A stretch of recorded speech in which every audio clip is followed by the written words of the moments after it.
관점을 바꾸고 건강한 가치관을 바로하면 반드시 할 수 있습니다.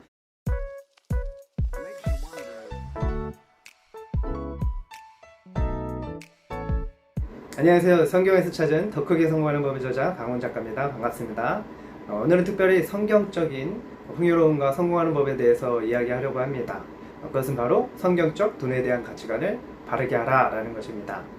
오늘 이 영상을 끝까지 시청하신다면 성경적인 관점에서 돈의 가치관을 바르게 잡고 또 성경적 성공과 풍요로움에 대해서 여러분들이 배울 수 있을 것입니다. 끝까지 시청해 주시고 구독, 좋아요, 댓글 사랑입니다. 저에게 큰 힘이 됩니다. 꼭 눌러주시길 바랍니다.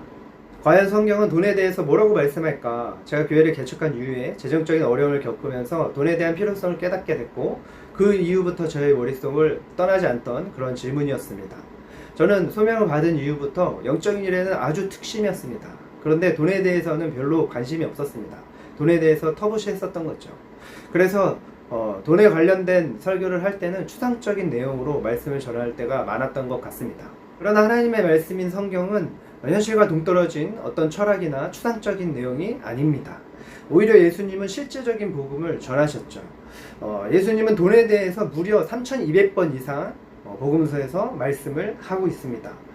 3년간 공생의 기간 동안 예수님이 38편의 비유를 말씀하셨는데 그 중에 22편이 돈에 대한 말씀이었습니다. 돈에 대해서 가장 많이 말씀하신 거죠. 그만큼 돈은 우리 인생에서 터부시할 수 없다는 것을 우리에게 알려주고 있습니다. 그래서 저는 돈에 대한 잘못된 관점을 버리기를 결단을 하고 돈에 관련된 성경의 말씀을 연구했습니다. 그리고 돈에 대해 다루는 기독교 성경을 읽으면서 연구를 했습니다.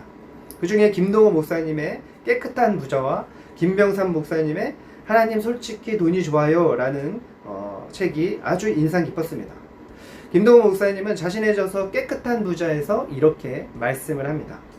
하나님을 잘 믿는 사람은 소명감을 가지고 열심히 돈을 벌어야 된다. 부자가 되어야 된다. 그리고 하나님의 은사로 주신 물질을 선한 청지기처럼 잘 사용하여 세상에 돈이 잘 돌도록 해야 한다. 하나님을 잘 믿는 사람이 소명감을 가지고 부자가 되어야 된다고 말씀하고 있죠. 물질은 하나님이 은사로 주신 것이기 때문에 잘 사용해야 된다는 것입니다. 돈 자체가 악이 아니라 돈을 어떻게 사용하느냐가 중요하다는 것을 우리에게 말씀하고 있는 거죠. 오히려 하나님은 우리가 깨끗한 부자가 되는 것을 원하신다고 말합니다. 김병삼 목사님은 하나님 솔직히 돈이 좋아요 해서 김병호 목사님과 아주 유사한 그런 논리를 펼칩니다. 성경은 돈을 사랑함이 일만하게 뿌리가 되나니 라고 말씀합니다. 돈이 나쁜 것이 아니라 돈을 사랑하는 것이 악이라고 말합니다. 이런 시대를 살아가고 있는 우리는 하나님께서 허락하신 물질에 대해 더욱 확고한 주관이 있어야 합니다. 예수님께서 우리에게 낮아지라고 교훈하신 것은 가지지 말아라, 높은 자리에 오르지 마라고 말씀하신 것이 아닙니다. 오히려 우리의 태도에 대해서 말씀하고 계십니다. 아울러 가지지 말라는 것이 아니라 많이 가지되 그것을 어떻게 사용하느냐가 중요하다는 것입니다. 김병삼 목사님 역시 가지지 말라는 것이 아니라 오히려 많이 가지되 그것을 어떻게 사용하느냐가 중요하다는 것을 다루고 있습니다. 제 지인 중에는 선물 주기를 좋아하는 아주 고마운 분이 있습니다. 누구나 선물을 받으면 마음이 기쁘죠? 성경 잠언에도 이렇게 말씀합니다. 선물 주기를 좋아하는 자에게는 사람마다 친구가 되느니라. 선물은 사람의 마음을 아주 기쁘게 합니다. 그런데 그 지인은 가끔 너무 선물을 많이 주거나 아니면 과도하게 느껴지는 선물을 할 때가 있습니다. 그래서 저는 미안한 마음이 들기도 하고 또 그 지인의 지출이 걱정이 돼서 언젠가 정중하게 거절을 했었던 적이 있었습니다. 그런데 선물을 주는 주인의 마음은 그렇지가 않았던 것 같았습니다. 자신의 선물을 거절한 제게 서운해했습니다. 제 생각이 거기까지 미치지 못했다는 것이죠. 그래서 이제는 웬만하면 선물은 다 받으려고 합니다. 선물을 거절하면 서운한 마음이 들 수가 있습니다. 사람도 그런데 하물며 하나님은 어떠하겠습니까? 사람의 능력과 재물은 한계가 있지만 하나님은 한계가 없으십니다. 하나님은 만물의 주인이십니다. 크신 분이십니다. 그분의 선물을 거절한다는 것은 어리석은 일입니다. 하나님의 마음을 서운하게 하지 마시기를 바랍니다. 또한 하나님께서 우리에게 무언가를 주실 때는 우리에게 꼭 필요한 것이기 때문일 때가 많습니다. 종종 사람은 어떻습니까? 나에게 필요하지 않은 선물도 할 때가 있죠. 때로는 너무 많이 줄 때도 있습니다. 그러나 하나님은 나보다 나를 더 잘 아십니다. 성경은 우리의 머리털까지 세신 바 되셨다고 말씀하고 있습니다. 그러니 하나님께서 내게 꼭 필요한 선물을 얻을 능력을 주신 것입니다. 하나님께서 주신 것은 우리가 적극적으로 받는 것이 좋습니다. 반대로 하나님이 우리에게 아무리 좋은 것을 주시려고 하시더라도 우리가 받지 않으면 받을 수가 없는 것입니다. 여러분, 재물을 얻을 능력을 받으시길 바랍니다. 하나님께서 주셨습니다. 하나님께서 우리에게 주시는 선물입니다. 이것을 봐도 하나님은 우리가 가난하게 살기를 원하지 않으신다는 것을 우리는 분명하게 알 수가 있죠. 그렇습니다. 돈의 지배를 받지 않는 것이 중요합니다. 돈의 지배를 받지 않기 위해서 소위 말하는 경제적 자유를 얻어야 됩니다. 대부분의 부자들은 사실 돈의 지배를 받지 않습니다. 오히려 가난에 허덕이게 되면 돈에 집착하게 되고 돈을 쫓아가는 삶을 살게 되는 것입니다. 그러다 보면 돈을 하나님보다 더 중요시 여기게 되는 것입니다. 거기에서 문제가 발생하게 되는 것입니다. 돈 자체가 악이 아닙니다. 돈을 하나님보다 더 중요시 여기거나 하나님과 동일하게 동일선상에 두는 것이 바로 악입니다. 우리는 돈이 우선되어서 하나님을 멀리하게 되는 것을 경계해야 되는 것입니다. 성경 신명기에는 이렇게 말씀합니다. 내 하나님 여호와를 기억하라. 그가 내게 재물을 얻을 능력을 주셨습니다. 성경은 하나님을 기억하라고 말씀하십니다. 하나님께서 우리 각자에게 물질 얻을 능력을 주셨다는 것을 기억하라고 합니다. 그렇습니다. 우리가 재물을 얻을 수 있는 것은 하나님이 능력을 주셨기 때문입니다. 하나님께서 우리에게 건강을 주시고 재물을 벌 수 있는 그런 여건과 능력을 주셨다는 것이죠. 하나님은 우리에게 좋은 것을 주시기를 바라시는 분이십니다. 하나님이 주신 것을 우리가 받아야 되지 않겠습니까?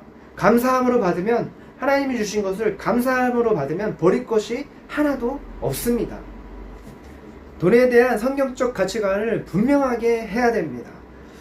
성경 마태복음에는 달란트 비유가 나옵니다. 주인에게 5달란트를 받은 사람과 2달란트를 받은 사람, 그리고 1달란트 받은 사람의 이야기입니다. 5달란트와 2달란트 받은 사람은 열심히 장사해서 2배의 이윤을 남겼습니다. 그래서 주인에게 잘했다고 칭찬을 받았습니다. 그러나 1달란트 받은 사람은 받은 달란트를 그대로 땅에 묻어 두었다가 주인에게 보여줬습니다. 그는 주인에게 그나마 있는 한 달란트까지 빼앗겼고 쫓겨났습니다. 그는 주인이 무엇을 원하는지 모르고 주인에 대해서 오해했던 것입니다. 여기에 중요한 메시지가 있습니다. 주인이 무엇을 원하느냐입니다. 주인은 자신이 준 달란트로 장사해서 이윤을 남기기를 원했습니다. 이것이 성경적 돈에 대한 가치관의 핵심이라고 저는 생각합니다. 돈 자체를 부정적으로 보거나 가난이 거룩한 것으로 오해하지 말아야 된다는 것입니다. 달란트 비유는 모든 사람에게 매우 중요한 경제적 교훈입니다. 그래서 다음에 더 자세히 다루겠습니다. 중요한 것은 하나님께서 내게 주신 재물 얻을 능력을 적극적으로 활용해야 된다는 것이죠. 하나님은 우리가 가난하게 살기를 원하지 않으십니다. 풍요롭게 살면서 선한 영향력을 미치기를 원하십니다. 그것이 성경 야고보에 기록되어 있습니다. 야고보서는 이렇게 말씀합니다. 만일 형제나 자매가 헐벗고 일용할 양식이 없는데 너희 중에 누구든지 그에게 이르되 평안히 가라, 덥게 하라, 배부르게 하라 하며 그 몸에 쓸 것을 주지 아니하면 무슨 유익이 있으리요. 이것이 우리가 재물 얻을 능력으로 해야 될 궁극적인 목표입니다. 하나님께서는 우리가 사랑을 베풀기를 원하십니다. 사랑은 행동으로 증명하는 것입니다. 신명기에는 과부와 고아와 객을 돌아보라고 지속적으로 말씀하십니다. 한 번만 말씀하신 게 아니에요. 가난 때문에 고통받는 사람들에게 말로만 하지 말고, 말로만 좋은 말 하지 말고 쓸 것을 주라는 것입니다. 말로만 하는 사랑은 아무런 유익이 없습니다. 진짜 사랑이 아닙니다. 성경의 최고의 법은 하나님을 사랑하는 것과 내 이웃을 내 몸과 같이 사랑하는 것입니다. 이 법을 실행하기 위해서 우리는 하나님이 주신 재물 얻을 능력을 적극적으로 활용해야 됩니다. 그래서 더 많이 나누기를 바랍니다. 성경적 돈에 대한 가치관은 부정적인 것이 아닙니다. 가난한 삶이 아닙니다. 하나님이 내게 주신 재물 얻을 능력을 감사히 받아서 적극적으로 활용하는 것입니다. 우리 각자에게 주어진 달란트를 확인하고 활용해서 이윤을 남기는 것입니다. 그럴 때 우리가 하나님의 자녀로서 풍요로운 삶을 누리고 더 나아가서 이웃사랑을 실천할 수 있게 되는 것입니다. 물론 가진 재물이 적어도 나눌 수 있죠. 홍한 쪽도 나눌 수 있습니다. 이것은 정말 아름다운 그런 나눔과 실천이죠. 그러나 저는 더 많이 나누기를 바랍니다. 하나님이 우리에게 선물로 주신 것입니다. 이것이 제가 재정적인 어려움을 겪으면서 깨달은 성경적 돈에 대한 가치관입니다. 우리 모두는 깨끗한 부자가 되기를 바랍니다. 선한 영향력을 끼치는 풍요로운 삶을 살기를 바랍니다. 가난을 가져오는 잘못된 관점과 가치관을 버리기를 바랍니다. 그리고 건강한 관점과 성경적 가치관으로 무장하시기를 바랍니다. 하나님은 우리에게 풍요로움을 주시는 분이십니다. 우리에게 재물 얻을 능력을 주셨고 우리 모두에게 달란트를 주셨습니다. 그 달란트를 활용해서 이윤을 남기기를 바라십니다. 그리고 그것으로 더 많은 사람들에게 나누기를 바라십니다. 우리는 할 수 있습니다. 관점을 바꾸고 건강한 가치관을 바로하면 반드시 할 수 있습니다. 성경에서 찾은 더 크게 성공하는 법, 이 책에 그 비법을 담았습니다. 여러분 이 책을 구입하시면 여러분에게 큰 도움이 되리라 믿습니다. 오늘 영상은 여기까지 하겠습니다. 구독, 좋아요, 댓글 저에게 큰 힘이 됩니다. 꼭 눌러주시기를 바랍니다.